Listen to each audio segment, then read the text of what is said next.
Hello, today we're going to talk about section 6.2 in your textbook, solving quadratic equations by graphing. And this section 6.2, I'm going to be having two parts here, part 1 and part 2. Today I'm going to give you a lot of background and get you started doing some problems. This background is critical information, so you kind of need to take notes on this.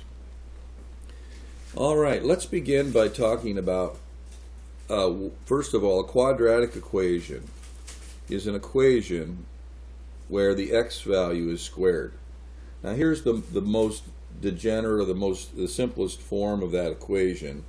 But the basic quadratic form, the standard form, is ax squared plus bx plus c, where a, b, and c are real numbers and a cannot be 0. This is the basic equation for a quadratic function, quadratic equations. Now, in the last section, we talked about how to find the vertex of that graph. And that vertex might be at the top if it opened down, or it might be at the bottom if the graph is opening up. And this is the vertex, and we use that formula x equals negative b over 2a to find that. Okay, now these graphs that we're looking for have 4 very important points. Let me talk about where they are. There are 4. Every picture is going to be a little bit different, but I want to talk about the 4 most important points here. Let's create a little bit of room over here. Okay. On this graph, as we've said, the first and most important point at the top is the vertex. And that vertex is that point at which the graph turns around and starts going back the other way. That's the first one, number 1. Number 2 is the y-intercept, and that's where this graph will cross the y-axis. In our case, it's right here. So there's your vertex, and over here is your y-intercept.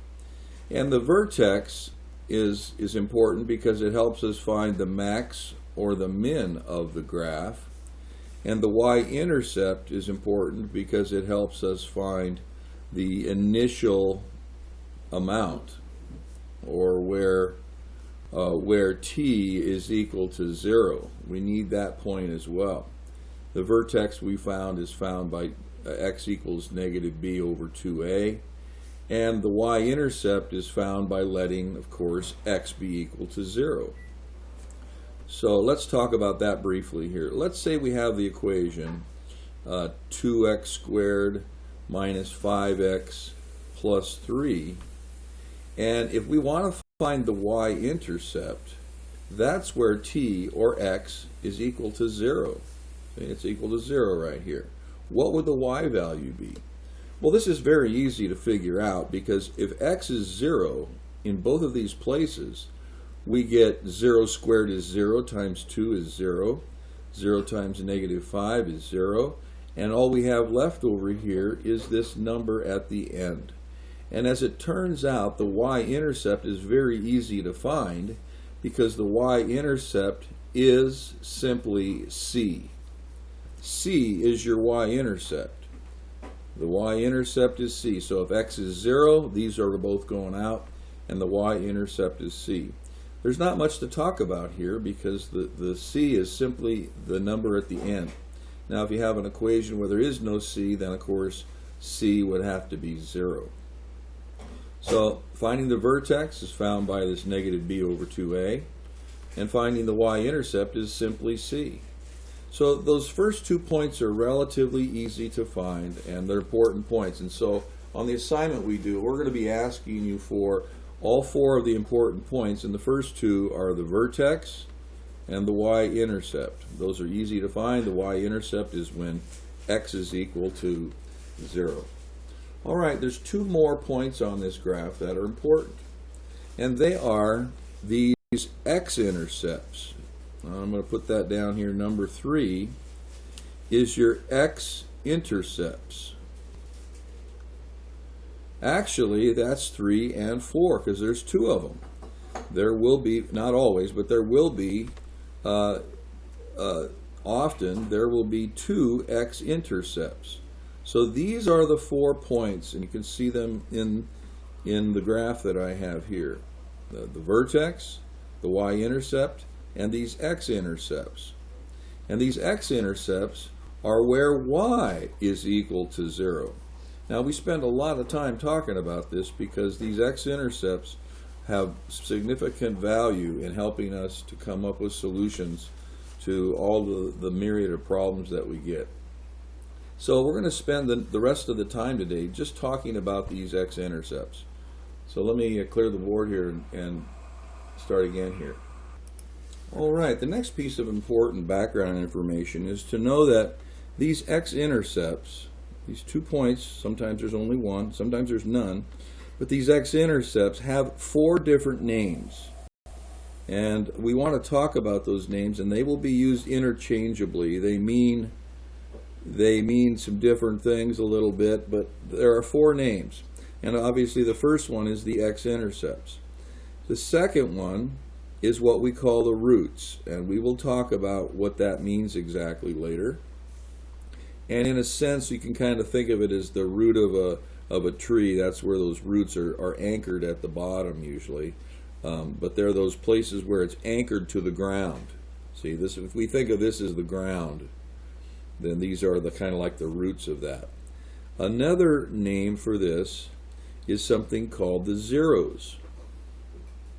Well, that makes sense because if we call these zeros, that's where x is, we don't know what the x is, but where y is equal to 0, where the y value is equal to 0. So if we have an equation like, I don't know, x squared plus 3x minus 5 or something, the zeros are found when we set the y value right over here equal to 0. And if you notice, if you remember back when we solved quadratic equations in the past, we set them equal to 0 a lot to solve them. So what we were finding all of that time was we were finding these x-intercepts when we set the y value equal to 0. The zeros are called zeros, and your calculator will be looking for those as well, where the y value is equal to 0. And the fourth name for this, and maybe the most important here, is we call these solutions. Now, the problem with the word solutions is people just think, well, that means the answer. The answer.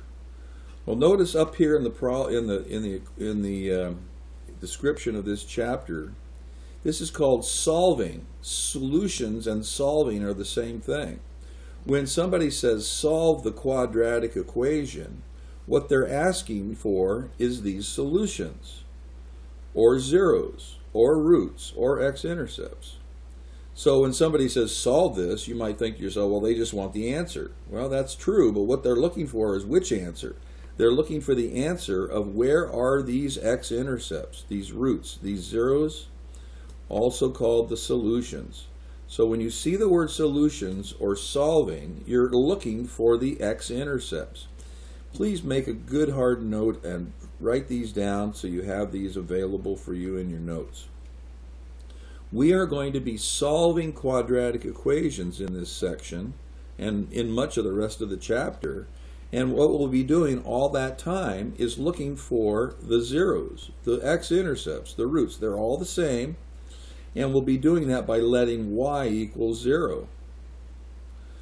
This information is critical in understanding how to do what's called solving. And I'm going to put quotes on that because solving means to find, the solutions means to find the x-intercepts or the zeros.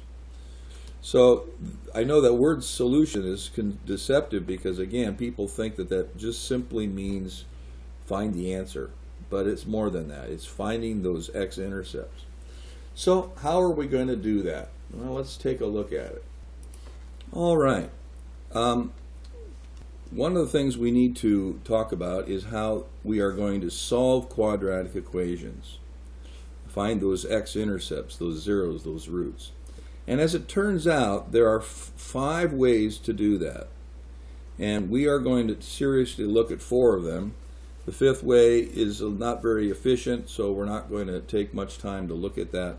But there are 5 ways, and one of these ways you've already done. Actually, 2 of these ways you've already done. The 5 ways to solve a quadratic equation are: 1, by factoring. And you've done this. You've taken a problem and you've solved it by factoring, and we will be doing this in section 6-3. Again, it's a review. This is something you've done before. By factoring. You're going to solve an equation by factoring. Number 2 is by graphing, and that's what we're going to do today. We're going to solve this equation by graphing, and we're going to go look and just visually with our eyes see where does this thing cross the x-axis. This is in 6.2, and with the calculator. Your book does not talk about the calculator much, but we're going to do that. So 6.2, we'll do it manually and also with the calculator. Number 3, there's this thing called the square root property. And you have done this before as well. That's by taking the square root of both sides. You found those solutions by taking the square root of both sides. You probably just thought you were looking for the answer, but in reality you were looking for those zeros, those solutions. Okay? Number 4 is something called completing the square, and we're not going to spend much time on this. I will spend a moment on this, completing the square. It's time consuming, and usually we don't use it because it's so time consuming and labor intensive. And the 5th way we're going to solve this is something called the quadratic formula. Now, some of you may have seen this in your geometry class or previous algebra class or something. But the quadratic formula is the foolproof method. If you can't use these other 4 methods, you can always use the quadratic formula. You can use your calculator, and sometimes it's faster, sometimes it's slower. But we're going to be using all 4 of these 5 methods. So today we're going to take a look at solving by graphing, and then a couple days we're going to go back and talk about factoring and the square root property. And finally, at the end of this chapter, we're going to be solving these quadratics by using the quadratic formula. So let's begin by taking a look now at solving a quadratic equation by graphing. Now, we spent 13 minutes here reviewing this important information. If you need to, please come back and take a look at this, because these basics that I've given you regarding the 4 names and the 5 ways are critical. Let's take a look at this first one called solving by graphing. All right, let's start with a simple one that we can do with our pencil and not have to involve the calculator. Now, it says solve, and that's a very simple word here, and it's going to say solve by graphing.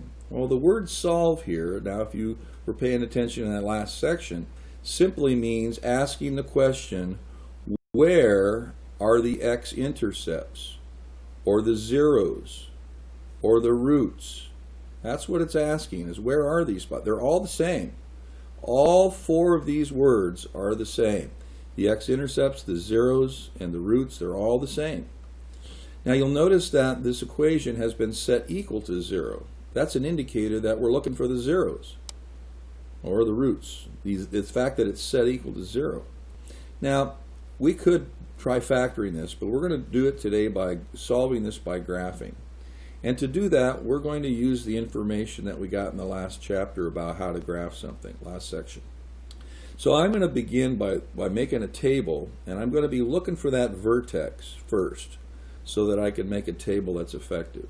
And the vertex is found by taking negative b over 2a. Well, what do we get here? Negative b, well, let's see, negative b, that'd be a negative 6 over 2 times a, and in this case a is 1. So 2 times 1, or negative 6 over 2, or negative 3. So it tells us that the x-coordinate of my vertex is at negative 3. So I'm going to bring it over here and put it in the middle of the table. And now I'm going to find out where the y value is by sticking this back in. I'm going to take this and stick it back in to the equation here. I'm going to do this in my head here, but let's go here. Negative 3 squared is 9. Negative 3 times 6 is a negative 18. And plus 8. So what does that give me? That gives me 17 minus 18, or a negative 1. So if the x value is negative 3, the y value has to be a negative 1. So I have the vertex. Now I want to pick some values on both sides of this. So let's go to the left, negative 4, negative 5, and go to the right, negative 2, negative 1. And because these are evenly spaced, I can expect my y values to also be evenly spaced. So I'm just going to pick those values and stick them in. So I'm going to go ahead and erase this so I have some room to work here. All right. Let's start with the easier numbers. Negative 2. Here we go. Negative 2 squared is 4. Negative 2 times 6 is a negative 12. Plus 8. Well, what do I get? 4 plus 8 is 12. Minus 12 is 0. Oh, okay. Negative 2, 0. All right. Let's do another one. Negative 1. Put negative 1 in there. Negative 1 squared is 1. 6 times negative 1 is negative 6 plus 8. I've got 9 minus 6 is 3. So there we go. Now I'm going to expect that these up here are going to be the same, but I want to check them just to make sure here. Negative 4. Put negative 4 in here. Negative 4 squared is 16. 6 times negative 4 is a negative 24. Plus 8. Well, what do I got here? There's negative 24 plus 24. That's 0 also. Good. That's what I expected to get there. Now let's put negative 5 in there. Negative 5 squared is 25. Negative 5 times 6 is a negative 30. Plus 8. Let's see, I got negative 5 plus 8 is 3. And that's what I expected to get here as well. See how these are symmetrical. So now, there we go. We've got some points here. And I'm going to come back and look at the picture in a bit and show you how I didn't even need to graph this, but I'll show you that we're going to graph it here. So the vertex is at negative 3, negative 1. I'm going to label that with a V. By the way, my axis of symmetry has to go right through that. So the axis of symmetry is a vertical line, x equals, through a negative 3. I'm going to have a vertical axis of symmetry right here. X equals negative 3. All right, the other points, negative 2 goes to 0. Negative 1 goes to 3. Oops. Negative 1 goes to 3. Negative 4 goes to 0. And negative 5 goes also to 3. So there's my graph. I'm going to connect that. Okay. A little bit messy here. And now remember, what we're trying to do is we're trying to solve this by graphing. And as I look at this graph, when it says solving, I'm looking for the x-intercepts, called the zeros or the roots. And where are those x-intercepts? Where does it cross the x-axis? Well, it crosses right here and here. Turns out those x-intercepts are right here and here. And I can see that from the table because remember that these zeros are where y is equal to 0. Well, what's the y value equal to 0? It's right here. So my solutions are at negative 2, 0 and negative 4, 0. But a lot of times we just write it as negative 4 and negative 2 are my zeros. Or we could say that there are solutions. Zeros or solutions or x-intercepts or roots. Now this problem was pretty easy to do because all of our numbers came out nice and neat here. They don't all work out that well, but let's do another one like that. All right, here's another problem, and they're asking us to solve this. And remember that to solve an equation, I'm asking for what are the zeros, or where is the y value equal to 0. So I need to set this equation so that the y value over here is 0. Okay? So we're going to rework the equation by moving this to the left, and I get negative x squared plus 8x minus 16 equals 0. And we're going to go ahead and solve this by making a table again. Okay? I'm going to make a table of this graph. Okay? So negative b over 2a is going to help me find that vertex. I want the vertex first so I know where it's going to be in the middle of the table, and I can pick my other values easily. Alright, negative b. There's a is negative 1, b is 8, c is a negative 16. By the way, the y-intercept is this c value, negative 16. So way down here on our graph, at negative 16, I know I'm going to have a dot there, which is the y-intercept, because the y-intercept is the c value. If x is 0, those go out.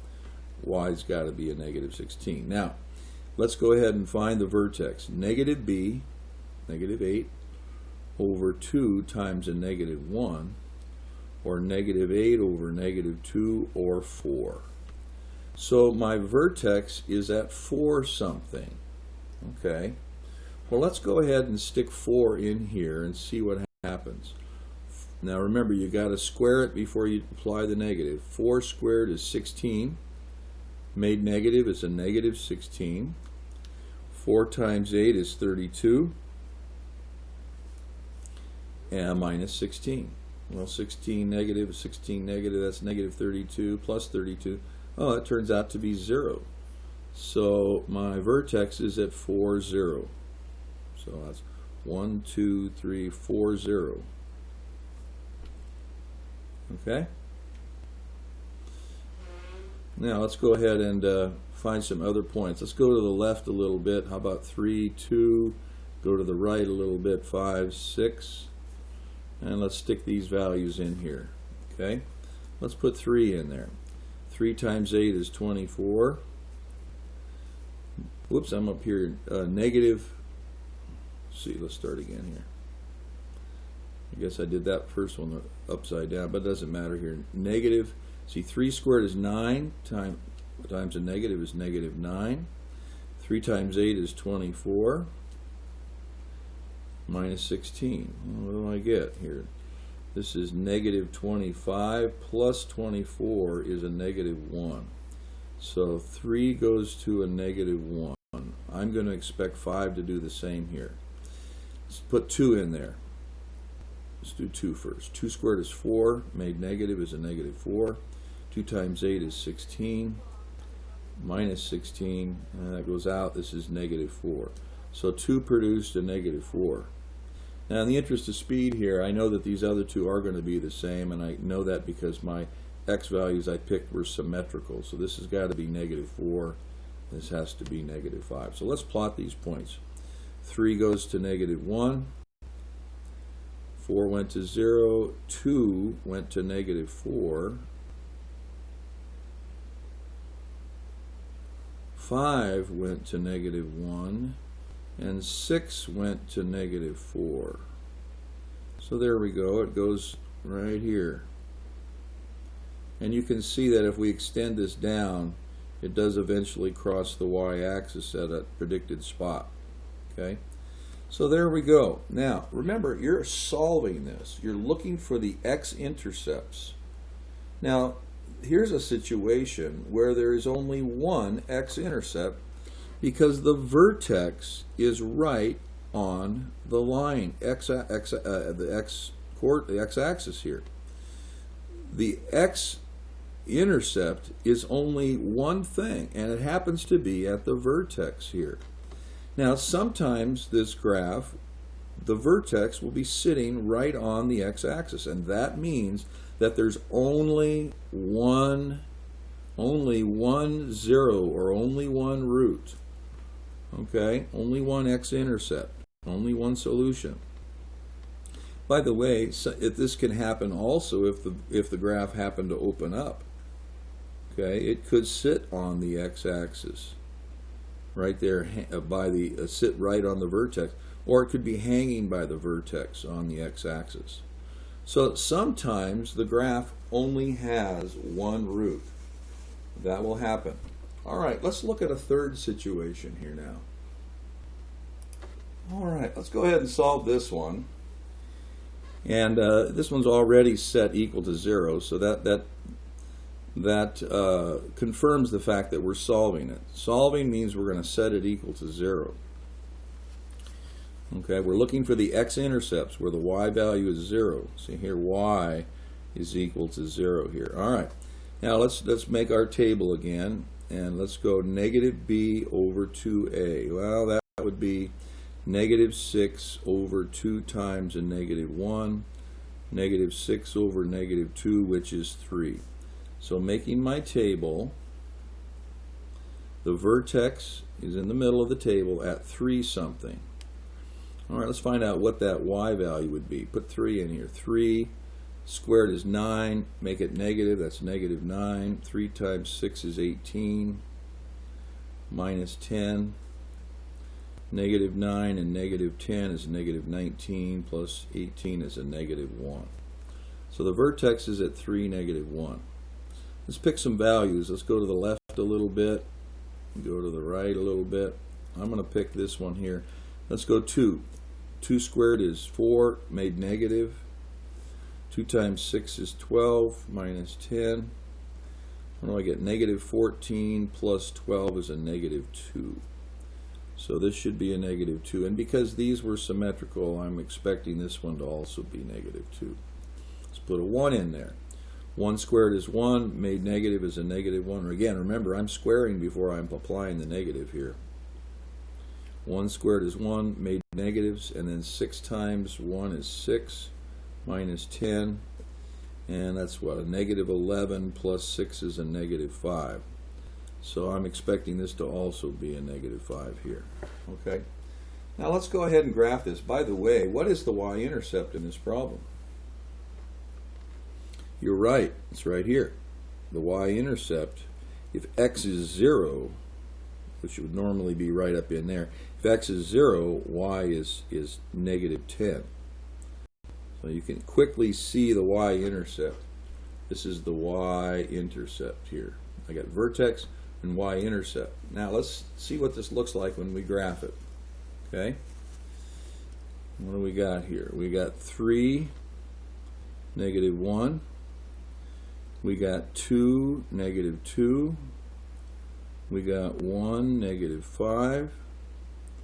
We got a y-intercept down here at negative 10. 4 goes to negative 2. And 5 goes to negative 5. Right there. So here's my graph. Right here. Okay, now remember, we're solving this. And solving means I'm looking for the x-intercepts. Well, I can see, looking at this picture, that this doesn't cross the x-intercept. Doesn't cross the x-axis. So in this problem, there is no solution, no real solution to this problem, because it doesn't cross the x-axis. No solutions, no zeros, no roots, no x-intercepts. They all four mean the same thing. So sometimes this will happen. So what we've seen is that there are 3 things that can happen in a problem. They could be 2 zeros. There could be 1 0. And there may be no zeros. I could call them roots, or I guess I'll do that just so it doesn't confuse you. 2 roots, 2 solutions. 1 root, 1 solution. 0 roots, 0 solution. Okay? Now whether I use the word root or 0 or solution or x-intercepts, these are the same thing. These are the 3 things that can happen. And you can look at the top in your book, on the top of page 297, page 295, the top of page 295, to see those 3 things that could happen. They could cross the x-axis in 2 places. 1 place where they just sit on the vertex, or the vertex just sits on the x-axis, or there's no solutions where it misses it altogether. So now these are the basics of understanding how how many roots there are, and how to find them. So this is how you would do it if you were going to do it manually. Now, these problems can be challenging to do, but there's still one more thing we need to discuss at length here. All right, this video is going to be a little bit long. Well, that's the way it works out on some assignments. So let's go ahead and find make it to this guy here. So again, the vertex is at negative b over 2a, which is going to be a negative 4 over 2 times a negative 1, or negative 4 over negative 2, which is 2. The vertex is at 2. So let's pick some values. Go to the left a little, go to the right a little bit, okay? And let's go ahead and plug these values in. Let's start by the vertex. 2 squared is 4, made negative is negative 4. 2 times 4 is 8, minus 1. So I add this up, we end up with 3. Let's do 1. Put 1 in there. 1 squared is 1, made negative is a negative 1. 1 times 4 is 4. I got negative 2 plus 4 is a positive 2. 1 goes to 2. Let's put 0 in there. 0 here, that goes out. 0 here, that goes out. So it has to be negative 1. By the way, this happens to be my y-intercept here. Okay. Now, since I picked the x values symmetrically, I'm expecting these other numbers to be symmetrical as well. See that? They're symmetrical as well. Now let's go ahead and graph this thing and see what we end up with here. Okay. 2 goes to 3. I'm going to make this a little bigger so we can see it better. 2 goes to 3. 1 goes to 2. 0 goes to negative 1. 3 goes to 2. And 4 goes to a negative 1 as well.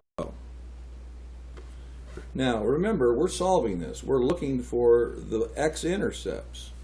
And if I graph this, notice that it's going to cross between two whole numbers. All the other problems we've done so far, they crossed right on an integer. But here, this one is crossing between, and I'm going to write it this way, x value is going to be between 0 and 1, right here. And over here, the x value is going to be between 3 and 4. It's not equal to 3. It's somewhere greater than 3 but less than 4. And those crossings are estimates. These are simply estimates. We don't know exactly where it is because the number would be too difficult for us to calculate without a calculator. We can do it to get us in the neighborhood here, but sometimes your book is going to ask you to, if you can't find the exact roots, tell us between what two whole numbers they exist, and you'll see that it crosses between 0 and 1, so I write it this way, or it crosses between 3 and 4. Now your book writes it a little differently. They say between 0 and 1, or they would write between 3 and 4. You could write it either way. I like it this way. It's a little less writing. It's that crossing is between those two integers.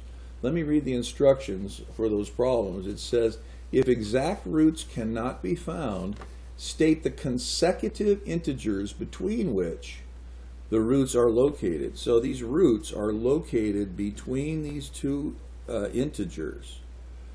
So on some of the problems, you're not going to be able to come up with an exact answer. You're going to have to give an estimate, and you're going to say that estimate is between these two integers.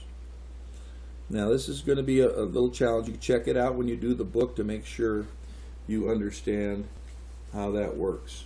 Now let's see what this would look like with a calculator. Okay? All right, I've gone ahead and entered that last example in the calculator.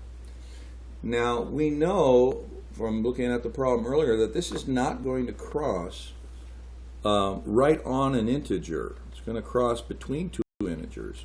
Let's take a look at what this graph would look like. So I'm going to go zoom standard and see what the graph will look like. Yeah, there's the picture that we had before. And you can see, I'll point at this here a little bit, you can see by looking at our graph that it doesn't actually cross on an integer. This one here is between 0 and 1, and this one here is between 3 and 4. Now the good news on tonight's assignment is you can do a lot of this with your calculator, because your calculator, it obviously can graph these so much quicker than all the pencil work that we've been doing. But I've been doing the pencil work just to show you that this is possible to do it with a pencil, but the estimates like this one are going to be hard to do. Now, I can't tell exactly where those zeros are at, but I do know they're between 0 and 1. Now, I'm going to actually go to table here and show you how we can actually tell this, not by looking at the picture, but by looking at the table. Let's go to the table here. All right, here is the table that we just looked at. And some of this table we already did together. Remember, we said 0 was -1, and 1 was 2, and 2 was 3, and 3 was 2, and I guess there's some more down here that we calculated. We said that 4 was a -1. And you can see here, looking at the table, that we did all of these numbers on our table, okay? And as you look at this, remember, we're looking for where the y value is 0.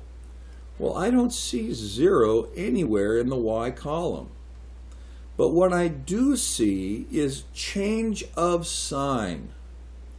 The sign changes. Now, we know that there's a 0 between 0 and 1. Take a look right here. If 0 is a -1 and 1 is a +2, look at what happened here in the y column. In the y column, see how the negative, the graph was in the negative part of it was below the x-axis, and then all of a sudden it was above the x-axis.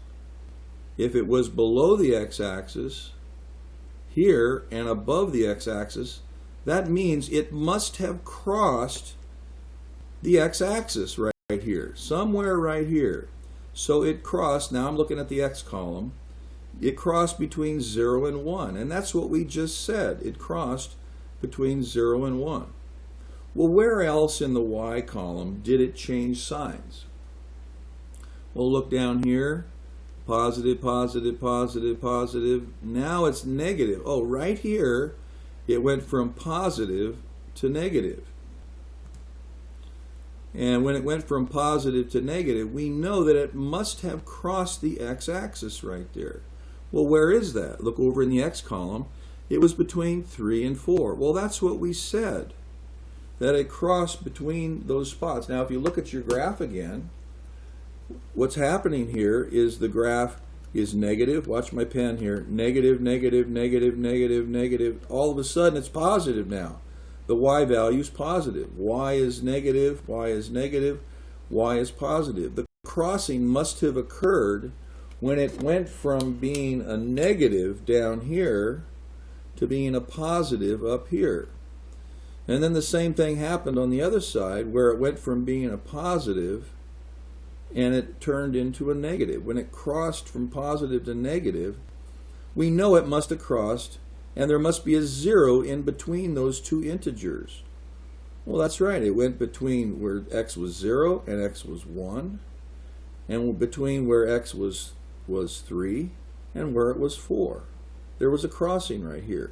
And that's all determined by the fact that the signs change. What you're going to be looking for when you use your calculator is you're going to be looking for where the signs change. Let's do one completely with the calculator now to see where it's going to change from negative to positive, and then again from positive to negative. We're going to do one completely with the calculator, okay?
All